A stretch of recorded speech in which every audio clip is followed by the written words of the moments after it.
Antes de comenzar con este video, me gustaría que activaras las notificaciones del canal para que así no te pierdas mi próximo contenido. Muchas gracias por suscribirte. Brujería. Relato basado en experiencias reales de Aretha Martínez. Escrito y adaptado por Eduardo Leñán.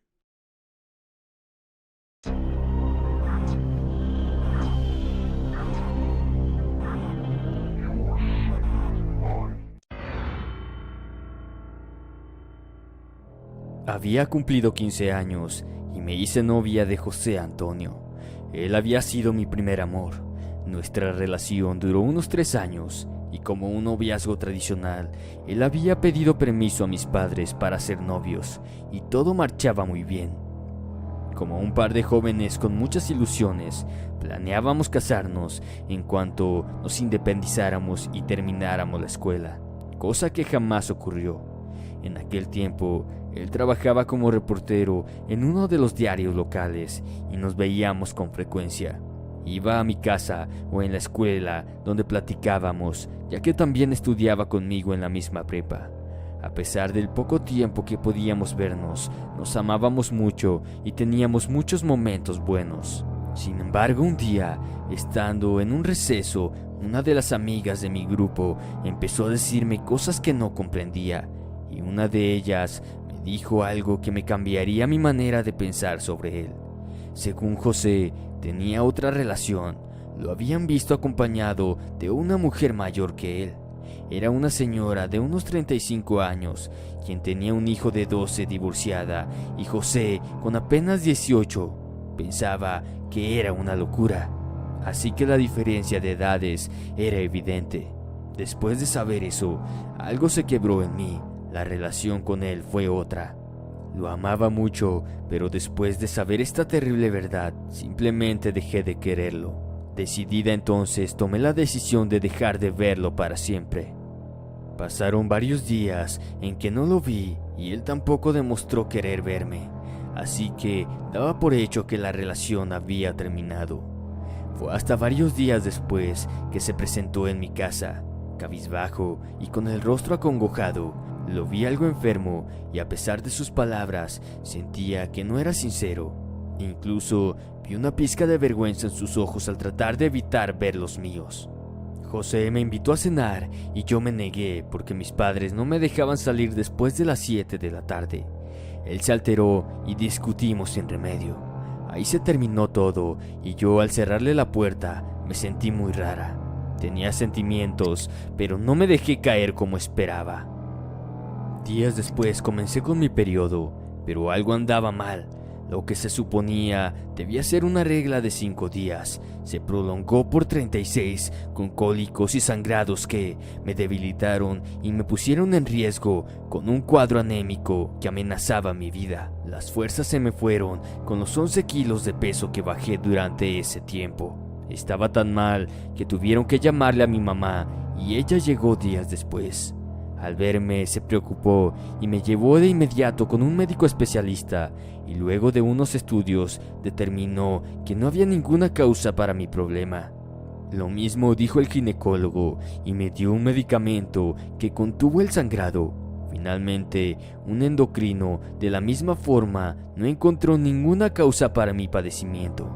Por más extraño que pareciera todo esto, estaba perfectamente bien, excepto la debilidad y las consecuencias por sangrar todos los días. Fue así como terminó extrañamente la relación con José, de una manera caótica y triste. Un par de años después, ya vivía sola en Oaxaca con mis perras. Una mañana, la señora Lidia, vecina que vivía en el mismo lugar que yo, tocó en mi puerta y me dijo que había una señora que buscaba a una persona que no conocía. Salí para ver si podía ayudar en algo. En cuanto abrí la reja de la entrada, me percaté que era una pequeña anciana indígena, vestida con un colorido huipil, descalza y cargaba una bolsa de yute sobre su cabeza. Al verme, me sonrió de una forma dulce y me transmitió una sensación de calma. Me preguntó por una persona que realmente no conocía y luego de darle alguna información me agradeció y se marchó caminando con sus pequeños pasos y ayudada con una vara de bejuco. Apenas iba a cerrar el zaguán cuando la vi regresar. Esta vez su rostro era de preocupación y la dulce sonrisa había desaparecido. Me dijo entonces algo que hizo que sintiera escalofríos y sintiera una tensión por el miedo. Ay, mi niña, te están haciendo daño. Alguien quiere que te mueras. Te hicieron daño desde hace tiempo y falta poco para que se cumpla el plazo. Sin saber qué decir o hacer, me aferré con fuerza a los barrotes de la puerta del zaguán y me quedé mirando a la anciana que percibió mi miedo. Antes de que pudiera decir algo, ella me sonrió y me dijo que me podía ayudar, que fuera a su casa esa misma tarde y que no me cobraría nada. Al no saber quién era, me sentí desconfiada y al notarlo me dijo que era importante que fuera, que me ayudaría. Me dijo dónde vivía y no estaba lejos. Después se retiró caminando sobre sus lentos pasos y me dijo unas últimas palabras. Me conocen como Doña Panchita. Al quedarme intrigada, mi primer pensamiento fue visitar a Lucy y contarle mi extraño encuentro. Mi tía en ese entonces había enviudado. Su esposo se ahogó en extrañas circunstancias. Según la versión de sus amigos, se había metido a nadar y quedó atrapado en un canal de riego, ahogándose sin remedio. Algo improbable, ya que había sido un nadador excelente. La había dejado viuda con 2 hijos con los que vivía en un fraccionamiento desde que habíamos dejado la casa grande, pero su vida fue algo triste y complicada al perder repentinamente a su marido. Ella me dijo que fuera y que me acompañaría. No perdíamos nada con ir a ver. Así que nos fuimos juntos con los niños a la casa que estaba en lo alto de un cerro, en una nueva colonia que había surgido de una invasión. Así que no tenía calles y las casas eran muy humildes, hechas de materiales de desecho, troncos, y los que vivían más o menos bien eran de material, todos con piso de tierra. Preguntando entre los vecinos, dimos con la casa de la anciana. Al llegar vimos que había una reunión.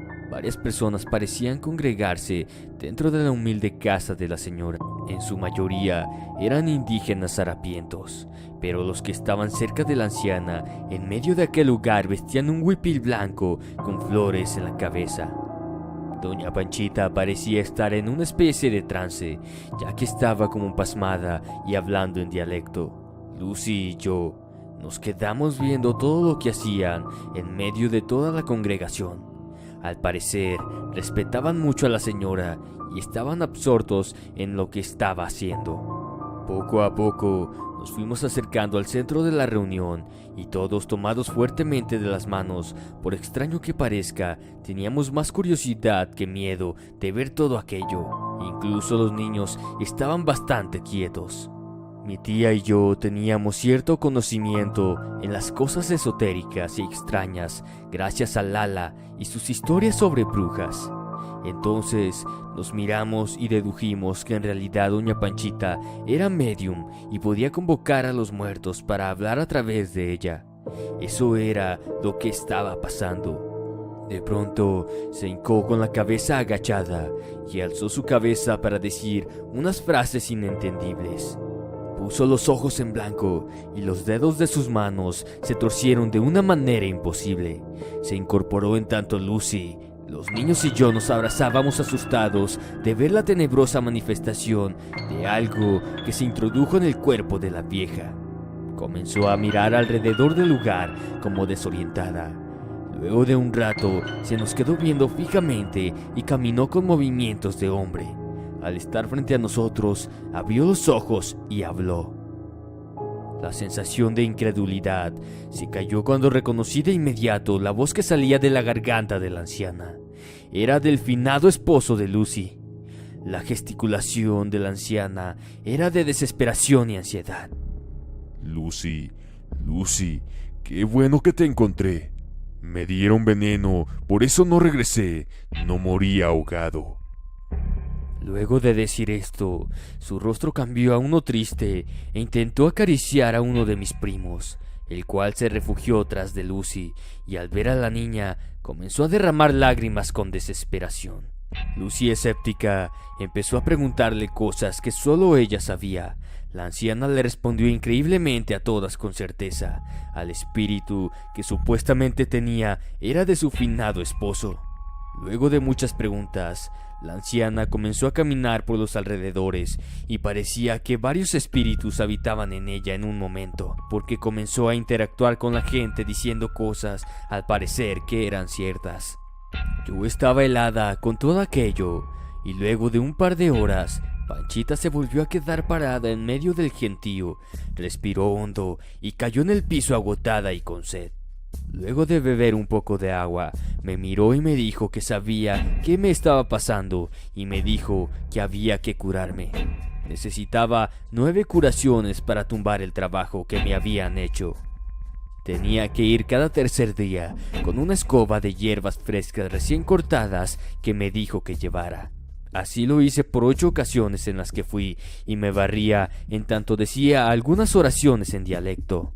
En el último día, aparte de las hierbas, me pidió un par de huevos de guajolote que conseguí en el mercado local y aparte me había pedido un anillo de oro con piedra roja, unos 3 aretes y una cadena del mismo material del anillo y un pedazo de tela roja.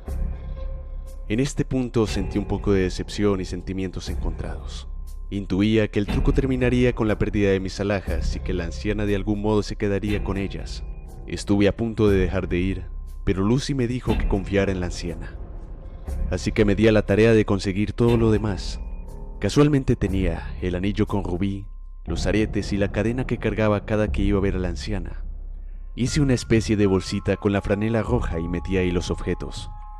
Así lo tenía que llevar. Llegó el último día de curaciones. Panchita atizó unos carbones encendidos en un gran anafre y echó las hierbas frescas que comenzaron a ahumar y el olor era intenso, tanto que inundó el cuarto con la fragancia fuerte que despedían. Enseguida tomó un ramo de flores blancas, las arrojó al ahumadero y tomó la bolsita con las joyas y con ella comenzó a frotarme el cuerpo para hacerme la limpia. Escuchaba el tintineo de los objetos al pasarme por la cabeza y un pensamiento de pérdida me invadió. Pensé que no volvería a ver mis joyitas. En ese momento me dijo que pensara en una persona, en aquella que me había deseado mal, aquella que me hubiera maldecido con infelicidad por el resto de mis días. Era algo fuerte aquello, pero no tardé mucho en pensar en esa persona y recordé un episodio de mi vida que creí haber olvidado. Recordé a la mamá de José. Después de que termináramos, él se sumió en el vicio. Su alcoholismo lo llevó a dejar la escuela y a pesar de sus súplicas ya no lo acepté más. Luego su mamá me fue a ver para exigirme que lo dejara en paz o que volviera con él y me negué sin remordimientos. La discusión llegó a tal grado que tuve que sacarla de mi casa, pero antes de irse me dijo que todas las lágrimas y el sufrimiento de su hijo me iba a pesar, que me iba a condenar a ser muy infeliz. Estaba pensando en eso cuando el tintineo de las joyas se dejó de escuchar de una manera extraña. Ya está, esa es la persona. Atrapé a quien hizo el trabajo, por eso se cayó el oro. Te vendrá a pedir perdón, ya lo verás, expresó doña Panchita en tanto apretaba la bolsita. Luego de esto me pidió que extendiera mis brazos. Entre mis manos colocó uno de los huevos y con la otra pieza comenzó a frotar desde la cabeza hasta los pies. En el momento que pasa el huevo por entre mi cuello y hombro del lado izquierdo, al bajarlo por mi brazo del mismo lado, sentí un tirón algo extraño. Era como si algo en el interior de mis hombros y brazos se desgarrara de una manera horrible. El dolor que me produjo esta sensación hizo que doblara las piernas y gritara. Apenas iba a abrir las manos para tocarme donde había sentido el intenso dolor, y la anciana las tomó firmemente en tanto exclamaba: «Por ningún motivo vayas a soltar el huevo, aguanta todo lo que puedas». Siguió con la limpia en tanto me ponía de pie, pero el dolor punzante hizo que viera destellos de colores a mi alrededor. Era intenso y horrible, el esfuerzo mental que tenía que hacer para soportar el dolor. No soltar o ir a romper el huevo apretándolo era extenuante. En tanto Panchita siguió bajando el huevo por mi brazo, el dolor fue en aumento. Sentí que la punzada me recorría toda mi extremidad y hasta que llegó a mis brazos y la punta de mi dedo medio. Durante todo ese momento que pareció una eternidad lloraba y gritaba de dolor. Estuve a punto de desmayarme cuando la anciana me dijo: «Es todo, niña, ya salió». Mi corazón latía fuertemente y aún sentía un poco de dolor, así que abrí mis ojos. Mi cuerpo estaba cubierto en sudor y pude notar que de mi dedo medio salía una gota de sangre que cayó al piso. Yo me puse de cuclillas, agotada. Panchita tomó el huevo de mi mano y colocó ambos en una mesa en tanto traía un par de vasos con agua. Con el que me barreo salió algo turbio pero normal en color y aspecto. En el segundo no pude evitar sentir asco. Cuando la arrojó al agua, esta se enturbió y el interior del huevo era una especie de líquido acuoso de color marrón y hediondo a putrefacción. Luego de exclamar sorprendida, Panchita tomó una bandeja y puso el contenido del vaso en tanto con una vara removía el líquido raro. No pude evitar sorprenderme al ver que algo se movía entre esa asquerosidad. Eran un par de agujas completamente oxidadas las que salieron. Estaba atónita al ver que eso estaba ahí. Era imposible y sin embargo lo estaba viendo con mis propios ojos. Panchita vio aquello y con una voz determinada y segura dijo: «Ese pinche brujo que te hizo el mal ya cayó. Y esa señora que te hizo el embrujo ya se dio cuenta de que le tiramos el trabajo». Luego de esto, puso los restos del huevo, las hierbas y los carbones en una bolsa y me dijo que los fuera a tirar lo más lejos posible en donde nadie los encontrara, y que con eso habíamos terminado. No me pidió nada de dinero por la ayuda. Me regresó la bolsita con las joyas que extrañamente habían perdido su brillo y estaban opacadas. Antes de irme y después de agradecerle me dijo que no me iba a cobrar, pero que tenía que trabajar junto a ella porque yo tenía que estar en la obra. No me pude negar. Me sentía en deuda con ella, así que serví de ayudante durante un tiempo en lo que saldaba la deuda y vi cosas que nunca he podido olvidar. Pasaron los años. Yo trabajaba en Chihuahua cuando sucedió el terremoto en la Ciudad de México en el 85. Y meses después regresé a Oaxaca para ver a mis familiares y que todos estuvieran bien. Luego de unos días en la ciudad caminaba por el centro y vi un rostro familiar. Era la hermana de José. Después de los saludos me miró con algo de impaciencia y me pidió que fuera a ver a su mamá. Petición que se me hizo extraña. Después de tantos años pensé que la señora había fallecido. Me comentó que ella me estuvo localizando entre mis familiares, pero que ninguno de ellos le quiso decir nada de cómo encontrarme. Me dijo que era urgente que la viera. Al preguntarle el motivo, ella con una frialdad me dijo: «¿No te enteraste que José murió en el terremoto?», exclamó molesta y sollozante. En ese momento le respondí que no sabía nada.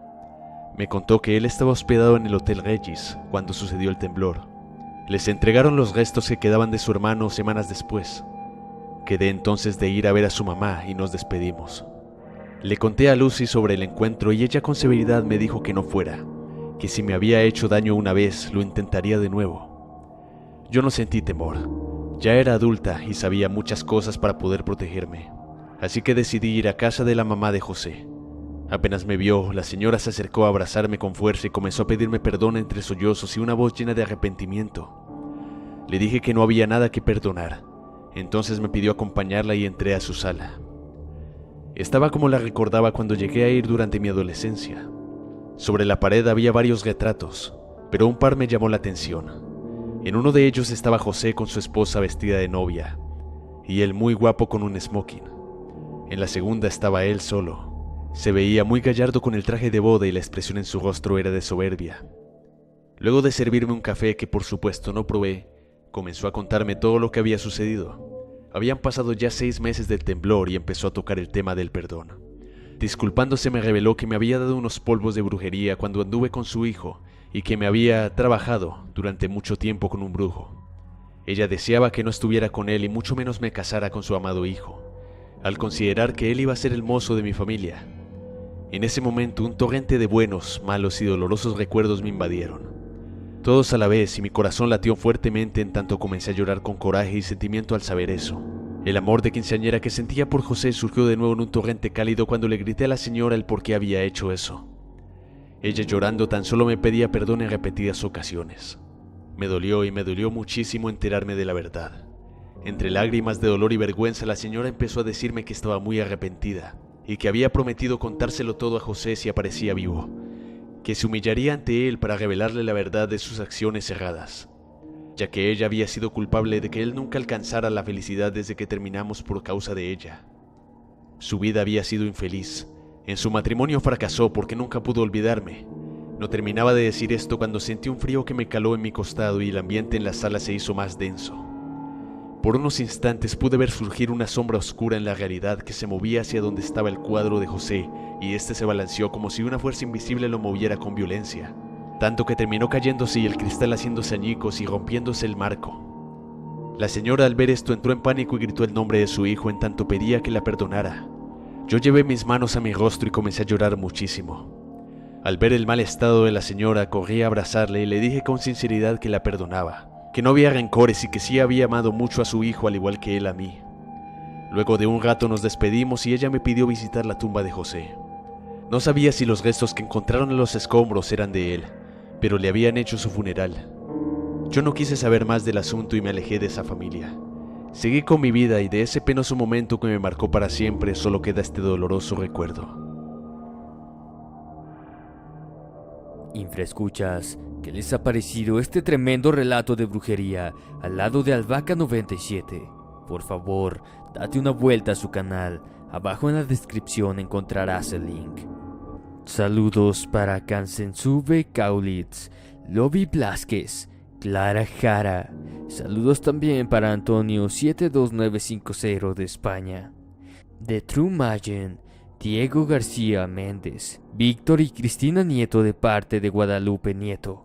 Saludos también para Aguilera Lolek, Origami Tobichi, Pumpkin Queen, Clara Melchor, Princesa Colombiana, para Gregorio Treviño y su familia, para Gloria Contreras de parte de su mamá Maribel Escalante, para APAP. También saludos para Eduardo, Andrea, Esteban y Brandon de parte de su mamá María Elena Ruiz. También quiero saludar a Pablo Díaz Álvarez, Marlene González y para Alfonso Muñoz. Recuerda que si quieres saludos, solo pídelo en la caja de comentarios. Cada sábado envío saludos. Mi nombre es Alejandro y esto ha sido Inframundo. Te deseo dulces pesadillas. Hasta la próxima. Si te ha gustado este video, compártelo, date una vuelta por mi canal y suscríbete. También puedes visitar mi Facebook, donde estaremos en contacto. Esto fue Inframundo. Te deseo dulces pesadillas. Hasta la próxima.